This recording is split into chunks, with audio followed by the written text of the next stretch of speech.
টক করবো। আমার একটা বান্ধবী চেয়েছে, দেখতে চেয়েছে, কাছে থাকলে ওকে করে দিয়ে আসতাম, বাড়িতে নেই।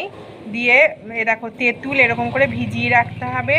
আর এই যে বেসনটাকে জল দিয়ে পাতলা পাতলা করে গুলতে হবে। এ দেখো কী করে আমি বড়ার টক বানাই দেখাচ্ছি তোমাদেরকে। পাতলা পাতলা করে গুলতে হবে। এটা হলো বর্ধমান ডিস্ট্রিক্টের রান্না। বর্ধমানেও খায়, আবার হলদিয়া। আমার শাশুড়ি মা বর্ধমান ডিস্ট্রিক্টের, উনি এটা করে। এটা নদিয়া ডিস্ট্রিক্টে জানে না, কারণ নদিয়া ডিস্ট্রিক্টে খায় না, এটা জানেই না। দেখে হেসে ফেলবে যে কি বড়ার টক। হ্যাঁ, আমি প্রথমে হেসে ফেলেছিলাম, এ আবার কি, কিন্তু খেতে হেভি ভাল লাগে। ওদের টক, ওপার বাংলার লোকেরা এই টক খায় না। হ্যাঁ, কিছু কিছু এখন শিখেছে মাছের টক। এই বড়ার টক ওই বর্ধমান এই দেশীয়দেরই এরা করে।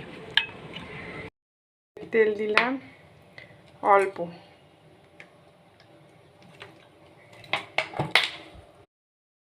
এটা বড়াটাকে করতে হবে পাতলা পাতলা করে, শাঁকা শাঁকা হবে বড়াটা, বুঝলে তো? খুব ইয়ে করতে হবে না, এরকম শাঁকা শাঁকা যে কোনো শেপের করতে পারো।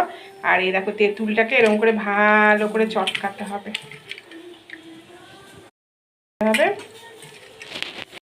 এই দেখো কালো জিরে আর মৌরি ফোড়ন দেবে, 5 ফোড়ন বাইরে থাকলেও দিতে পারবে।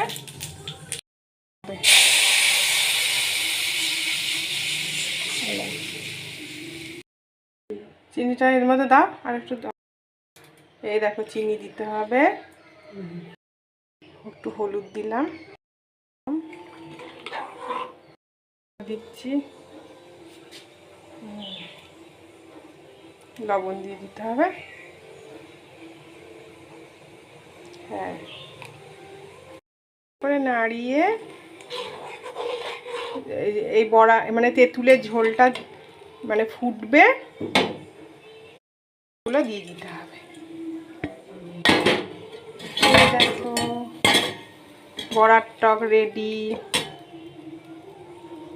যারা সুগারের পেশেন্ট তারা ইয়ে না দিলেও হবে, চিনি না দিলেও হবে, এমনিও নোনতা নোনতা ভালো লাগে। বড়ার টক রেডি।